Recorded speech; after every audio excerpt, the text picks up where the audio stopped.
Hi, my name is Tammy Miller. In this buffers video, we're going to choose a conjugate pair to create a buffered solution.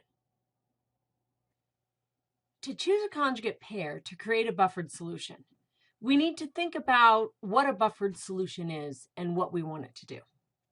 A buffered solution is a solution that resists changes in pH. This is called the buffering capacity. So this is a measure of how well the buffer can resist the changes to pH. The greater the concentration of our weak acid or weak base and its conjugate in that buffer, the greater the buffer capacity. In other words, the more it can resist those changes to pH. So how do we choose a conjugate pair? To choose a conjugate pair, we need to think about a couple of things. The first one is what it contains.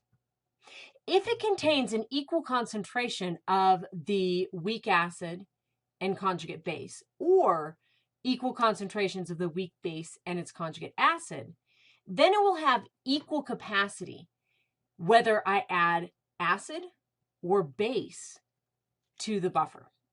If the concentration of the acid is greater than the concentration of the base, this means that it will buffer better when I add more acid. On the other hand, if the concentration of the base is greater than the concentration of the acid, this means that it will buffer better when I add more base. So we need to be thinking about, am I going to be adding acid or adding base to the solution?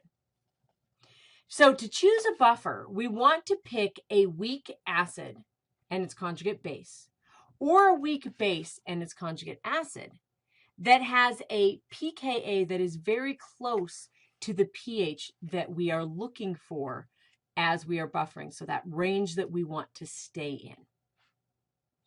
Let's look at a couple of questions based upon choosing our conjugate pair.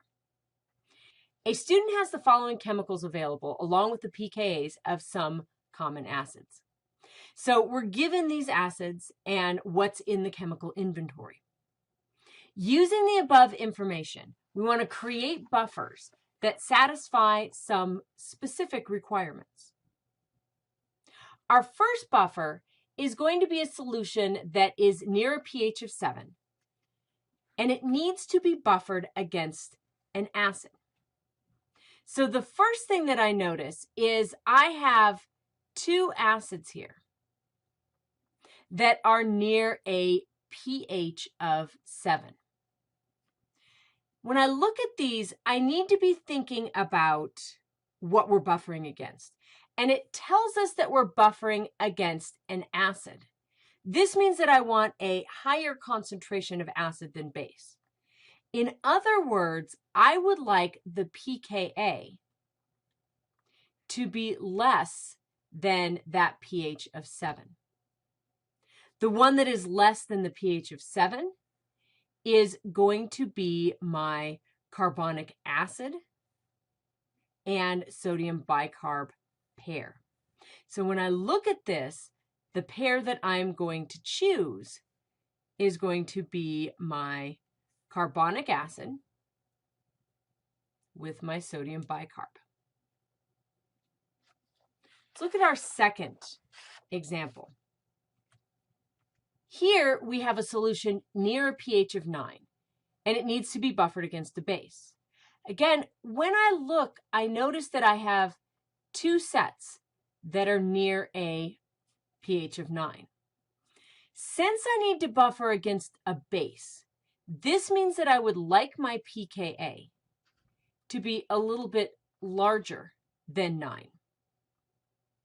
Because I want it to be a little bit larger than 9, I am going to choose the cyanic acid and the sodium cyanide.